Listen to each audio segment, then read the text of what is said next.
गहरी अंधेरी रात थी। सड़क के दोनों तरफ घना जंगल पसरा हुआ था। रात के सन्नाटे में जंगल से जंगली जानवरों की आवाज और किसी के कदमों की आहट सुनाई दे रही थी। सड़क पर करीब 20 से 25 साल की एक युवती ठंड से कांपते हुए अपने कंधों को हाथों से सिकोड़े शायद किसी मदद की तलाश कर रही थी। उसने भरी ठंड में लाल रंग की साड़ी पहन रखी थी। हवा उसके शरीर को चीरती हुई गुजर रही थी। उसके चेहरे पर अजीब सी शिकन थी। काश कोई तो मिल जाए मदद के लिए, वरना आज तो मैं जिंदा नहीं बचूंगी। उसने इधर उधर नजरें दौड़ाई। कुछ दूरी पर एक काली गाड़ी खड़ी दिखाई दी। वो तेज कदमों से गाड़ी की ओर बढ़ी और शीशे पर खटखटाया, लेकिन कोई जवाब नहीं आया। लगता है गाड़ी के अंदर कोई नहीं है, लेकिन अगर गाड़ी यहाँ खड़ी है तो इसका मालिक कहीं आसपास ही होगा। मुझे उसे ढूंढना होगा। मैं यहाँ अकेली फंसी नहीं रह सकती। श्रुति उसे ढूंढने के लिए इधर उधर देखने लगी। सड़क के दाहिनी तरफ बने जंगली रास्ते से अजीब सी आवाज आई, जैसे कोई जोर जोर से हाँफ रहा हो। लगता है गाड़ी का मालिक अंदर है। हिम्मत कर श्रुति, आगे बढ़। श्रुति ने हिम्मत जुटाई और आगे कदम बढ़ाए। उसने इधर उधर नजरें दौड़ाई, लेकिन वहां कोई दिखाई नहीं दिया। अचानक उसके कंधे पर किसी के हाथ का एहसास हुआ। वो घबराई। ठंडी रात में भी उसका पूरा शरीर पसीने से भीग गया।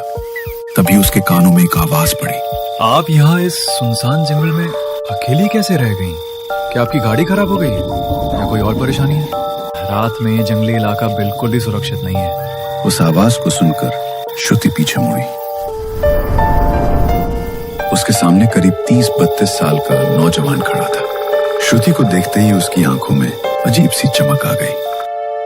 आप कुछ बोल क्यों नहीं रही हैं? चलिए यहाँ से बाहर चलते हैं। ये जगह खतरे से खाली नहीं है। उस लड़के ने गाड़ी की तरफ देखने का इशारा करते हुए कहा। आपके कपड़े भीग गए हैं और आप कांप भी रही हैं।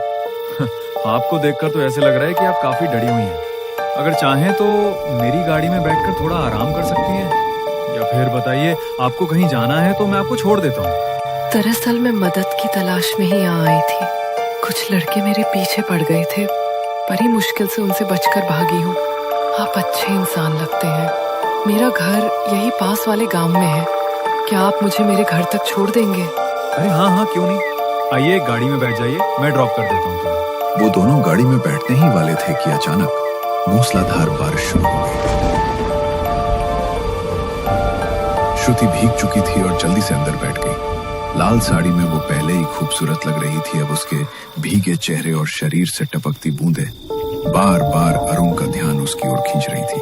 गाड़ी स्टार्ट क्यों नहीं हो रही? नहीं होगी अभी, बस मेरा ध्यान थोड़ा भटक गया था। ऐसा कहते हुए अरुण ने श्रुति की ओर हल्की मुस्कान दी।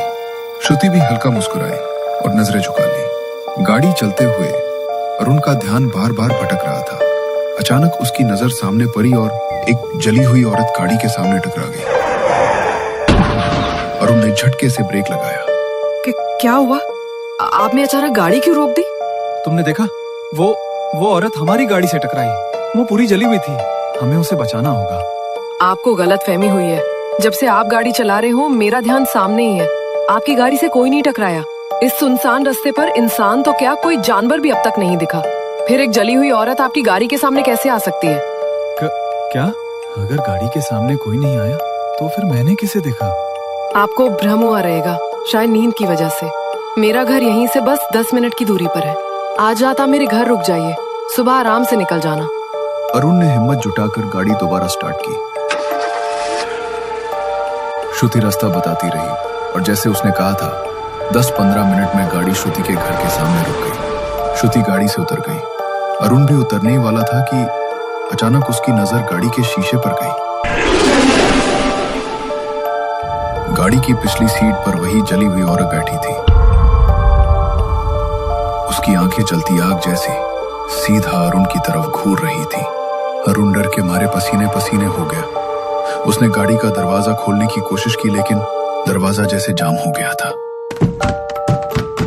अरुण चीख पड़ा और तभी गाड़ी का दरवाजा खुल गया। कि क्या हो गया आपको? आप इस तरह चिल्ला क्यों रहे हैं? और इतना पसीना? आप ठीक तो है ना? हाँ, मैं ठीक हूँ। दरअसल गाड़ी का दरवाजा जाम हो गया था और मुझे घुटन सी हो रही थी। चलो तुम्हारे घर के अंदर चलते हैं, मुझे कुछ ठीक नहीं लग रहा। अरुण ने गाड़ी से निकलकर उसे लॉक कर दिया और श्रुति के घर की ओर बढ़ा। गांव के बीचों बीच श्रुति का छोटा सा कच्चा मकान था। दीवारें मिट्टी से लीपी हुई थी। अंदर सिर्फ एक बल्ब की हल्की रोशनी जल रही थी। बाकी कमरा आधे अंधेरे में डूबा हुआ था। आप बैठिए, मैं आपके लिए पानी लेकर आती हूँ। वैसे तुम्हारे साथ यहाँ और कोई रहता नहीं है क्या? इस घर में आप अकेली ही रहती हो? और आपके घर वाले? घर और परिवार दोनों में बस मैं ही हूँ। कुछ साल पहले माँ चल बसी और उसके 1 साल बाद पिताजी भी चले गए। खेत में काम करती हूँ, उनसे जो थोड़े बहुत पैसे मिलते हैं उसी से गुजारा करती हूँ। आज खेत से ही लौट रही थी जब वो लड़के मेरे पीछे पड़ गए। अच्छा हुआ जो आप रास्ते में मिल गए, वरना पता नहीं आज मैं अपने घर तक कैसे पहुंचती। अरुण उसकी बात सुनकर बिल्कुल चुप हो गया। उसे समझ ही नहीं आया कि क्या जवाब दे। थोड़ी देर बाद श्रुति चाय का प्याला लेकर आई और अरुण के हाथ में थमा दिया। वैसे आपके परिवार में कौन कौन है? आपको देखकर तो लगता है कि आप शादीशुदा हैं। नहीं नहीं, शादीशुदा तो बिल्कुल नहीं हूँ, लेकिन अगर कोई खूबसूरत सी लड़की मेरी जिंदगी में आना चाहे तो मेरे दिल के रास्ते हमेशा खुले हैं। दरअसल बहुत देर से एक बात कहना चाह रहा था, लेकिन हिम्मत नहीं जुटा पा रहा था। आप बहुत खूबसूरत हैं। इतनी खूबसूरत लड़की का इस तरह अकेले रहना सही नहीं लगता। मेरे साथ शहर चलो, मैं तुमसे शादी कर लूंगा। आप तो शहर के पढ़े लिखे बाबू हैं। मुझ जैसी गांव की लड़की से शादी क्यों करेंगे? मुझसे ऐसी चिकनी चुपड़ी बातें मत कीजिए। अरे चिकनी चुपड़ी बातें नहीं कर रहा, सच कह रहा हूँ। तुम बहुत खूबसूरत हो और सच में मन कर रहा है कि तुमसे अभी इसी वक्त शादी कर लूं। अरुण धीरे धीरे श्रुति की तरफ बढ़ा। जैसे ही उसने उसके पल्लू को छुआ, अरुण को जोरदार झटका लगा और उसका हाथ बुरी तरह जलने लगा। ये क्या हो रहा है मेरे हाथ को? अरुण ने घबराकर अपना हाथ संभाला और श्रुति की तरफ देखा, लेकिन उसी पल श्रुति धुएं में बदलकर अचानक गायब हो गई। अरुण के चेहरे का रंग उड़ गया। ये सब क्या हो रहा है मेरे साथ? ये मेरा वहम है, ऐसा नहीं हो सकता। वो ऐसे सामने से गायब नहीं हो सकती। अरुण ने पूरे घर में नजरें दौड़ाई, लेकिन श्रुति कहीं नजर नहीं आई। डर से उसका दिल तेज धड़कने लगा। वो दरवाजे की तरफ भागा और दरवाजा अपने आप बंद हो गया। अचानक उसके कानों में पायल की छन छन सुनाई दी। अरुण ने पीछे मुड़कर देखा। वहां श्रुति खड़ी थी, लेकिन अब उसके चेहरे पर लंबा सा घूंघट था। वो धीरे धीरे अरुण की तरफ बढ़ रही थी। तो तुम्हें क्या हो गया? इतना लंबा घूंघट क्यों लिया है? और तुम अभी कहाँ गायब हो गई थी? श्रुति ने कोई जवाब नहीं दिया। वो उसके ठीक सामने आकर खड़ी हो गई। एक झोंके से उसका घूंघट हट गया। अरुण ने जैसे ही उसका चेहरा देखा, उसके होश उड़ गए। उसका चेहरा भयानक था। जगह जगह से मांस निकला हुआ, आंखें लटक कर बाहर निकल आई थी। उसका खूबसूरत शरीर अब फटे मांस के टुकड़ों में बदल चुका था। वो अरुण को देखकर मुस्कुराई और भयानक हंसी हंसने लगी। आज तेरी जिंदगी की आखिरी रात है। जो तूने किया है उसका भुगतान तुझे करना ही पड़ेगा। जो मेरे साथ हुआ था वही तूने उसके साथ किया। मैं तुझे जिंदा नहीं छोड़ूंगी। कौन हो तुम? मैंने क्या बिगाड़ा है तुम्हारा? जाने दो मुझे यहाँ से, प्लीज। अरुण भागने की कोशिश करने लगा, लेकिन अचानक उसने अपने लंबे पैने नाखून अरुण की पीठ में गड़ा दिए। इतनी आसानी से तुझे भागने नहीं दूंगी। तूने उसे बहुत तड़पा तड़पा कर मारा था। अब तू भी उसी तरह तड़प तड़प कर मरेगा। कुछ दिन पहले। छी, ये सब क्या है? आज फिर से पी कर आ गए तुम। कम से कम मेरा नहीं तो अपने होने वाले बच्चे का ख्याल करके ये सब छोड़ दो। अब तू मुझे बताएगी कि मुझे क्या करना है। हट यहाँ से, खाना ले आ मेरे लिए। घर में आते ही दिमाग खराब कर देती। शर्म नहीं आती तुम्हें? मेरी कोख में तुम्हारा बच्चा पल रहा है और तुम रोज शराब पीकर घर आते हो। पता नहीं वो कौन सी मनहूस घड़ी थी जब तुमसे शादी की मैंने। ए, जाकर अपना काम कर, समझी? इधर दिमाग चाटने को नहीं बोला मैंने। जा खाना लेकर आ। नहीं बनाया मैंने खाना। क्या मतलब नहीं बनाया? तो पूरे दिन घर में किया क्या तूने? जा जल्दी से, और अभी जाकर मेरे लिए खाना बना। नहीं जाऊंगी और नहीं करूंगी मैं तुम्हारे लिए कुछ। मुझे अपने प्यार के जाल में फंसाया और सारी प्रॉपर्टी अपने नाम करवा ली। अगर मुझे पहले पता होता कि तुम ऐसे हो तो बहुत पहले ही तुमसे पीछा छुड़ा लेती। बस बहुत हो गई तेरी बकवास। किस्मत मेरी फूटी थी जो तुझसे शादी की। हर रोज की चिक-चिक अब मेरी आंखों के सामने से हट जा, वरना हाथ उठ जाएगा मेरा। तो मारो ना, मारो, मुझे रोका किसने? वैसे भी आधी जिंदगी तो तुमने खत्म कर ही दी है मेरी। अरुण नशे की हालत में उठ खड़ा हुआ और नेहा पर हाथ उठा दिया। जब तक नेहा के पापा जिंदा थे सब कुछ ठीक था, लेकिन जब से अरुण के नाम प्रॉपर्टी हुई और उसके पापा भी चल बसे, नेहा बिल्कुल अकेली हो गई। उसे ना चाहते हुए भी अरुण को सहना पड़ा। ये जानते हुए भी कि नेहा प्रेग्नेंट है, अरुण ने उसे बेरहमी से पीटा और आधी रात को घर से निकल गया। वो एक बार में जाकर शराब पी रहा था, तभी उसकी एक दोस्त की नजर उस पर पड़ी। अरे ये तो अरुण है, लेकिन इतनी रात को ये यहाँ क्या कर रहा है? इसकी बीवी तो प्रेग्नेंट है और ये बेवड़ा यहाँ बैठा है। विकास ने अपने हाथ का ग्लास टेबल पर रखा और अरुण के पास जाकर बैठ गया। साले, तेरी बीवी प्रेग्नेंट है, फिर भी तू यहाँ बैठकर दारू पी रहा है। पता है ना, उसे कभी भी तेरी जरूरत पड़ सकती है। अब तू भी आ गया मुझे ज्ञान देने के लिए। एक तो बड़ी मुश्किल से उससे पीछा छुड़वा कर आया हूँ। मन करता जान से मार दूं उसको। जीना हराम कर दिया मेरा, और ऊपर से वो बच्चा, उसकी जिम्मेदारी भी मेरे सिर पे डाल देगी। इससे पहले कि वो बच्चा पैदा हो, मन करता है खत्म कर दूं उसको। क्या बकवास कर रहा है तू? उसके पेट में तेरा बच्चा पल रहा है और तू उसे मारने की बातें कर रहा है। पागल हो गया है क्या? हट, जाने दे मुझे। अरुण बोतल हाथ में उठाकर वहां से चला गया। अगले दिन जब उसका नशा उतरा तो वो नेहा के पास पहुंचा। मुझे पता है कल रात मैंने तुम्हारे साथ बहुत बुरा बिहेव किया। मुझे ऐसा नहीं करना चाहिए था, लेकिन मैं तुम्हें सॉरी कहना चाहता हूँ और अपनी गलती सुधारने की कोशिश भी करना चाहता हूँ।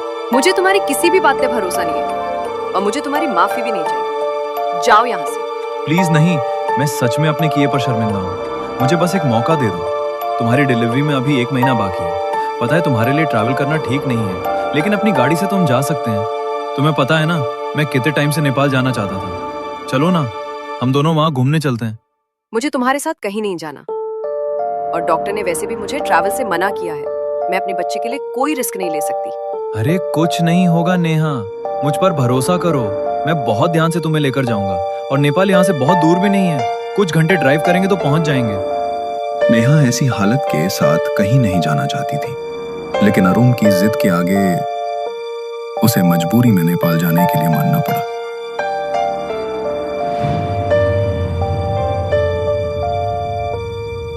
वो गाड़ी लेकर नेपाल के पहाड़ी रास्तों पर निकल गए। रात होते होते वो वहां पहुंच चुके थे। रोड के दोनों तरफ सिर्फ घना जंगल था। अरुण, थैंक यू यार, मुझे घुमाने लाने के लिए। आज से हम हमें जिंदगी की नई शुरुआत करेंगे। तुम भी ये ड्रिंकिंग की आदत छोड़ दो। लेकिन यार, मैं गाड़ी में बहुत परेशान हो रही हूँ। आखिर कितनी दूर है होटल? यहाँ तो दूर दूर तक होटल तो क्या, इस जंगल के अलावा कुछ भी नजर नहीं आ रहा। हाँ, क्योंकि यहाँ आसपास कुछ है ही नहीं, और अब तुम्हें यहाँ कुछ नजर आएगा भी नहीं। क्या मतलब? मतलब ये कि अब तुम मरने वाली हो, और तुम्हें बचाने के लिए यहाँ कोई नहीं है। बेवकूफ लड़की, मुझ पर भरोसा कर लिया और अपना सब कुछ मेरे नाम भी कर दिया। अब जब सब कुछ मेरे नाम हो चुका है तो तुम मेरे किस काम की हो? तुम्हारे साथ रहकर मैं बंधा हुआ महसूस करता हूँ, और इस बच्चे को भी इस दुनिया में नहीं आने देना चाहता। इसलिए गुड बाय मेरी प्यारी पत्नी। क्या? इससे पहले कि नेहा कुछ और कह पाती, अरुण ने उसके मुंह पर रुमाल रख दिया। उस पर बेहोशी की दवा लगी हुई थी। नेहा की आंखें धीरे धीरे बंद हो गईं और वो बेहोश होकर गिर पड़ी। अरुण ने उसे गाड़ी से निकाला, जंगल के अंदर घसीट कर ले गया। फिर चाकुओं से उस पर वार करने लगा। उसने नेहा के मुंह पर हाथ रख दिया ताकि उसकी चीखें जंगल के जानवरों तक भी ना पहुंच पाए। उसे मारकर अरुण ने जंगल की मिट्टी में दफना दिया। लेकिन सालों पहले भी किसी और औरत के साथ यही हुआ था। वो भी गर्भवती थी और उसे भी ऐसे ही इल्जाम लगाकर मार दिया गया था। उसकी आत्मा आज भी इन पहाड़ों में भटकती है, और जब भी किसी औरत के साथ अन्याय होता है वो कीच कांडी बनकर अपना बदला लेती है। कीच कांडी के नाखून अरुण की पीठ में गड़े हुए थे। नेहा को तो न्याय मिल गया, लेकिन कीच कांडी की आत्मा आज भी नेपाल के इन पहाड़ों में भटकती है, हर उस शिकार की तलाश में जो अपनी पत्नी के साथ अन्याय करने की हिम्मत करता है।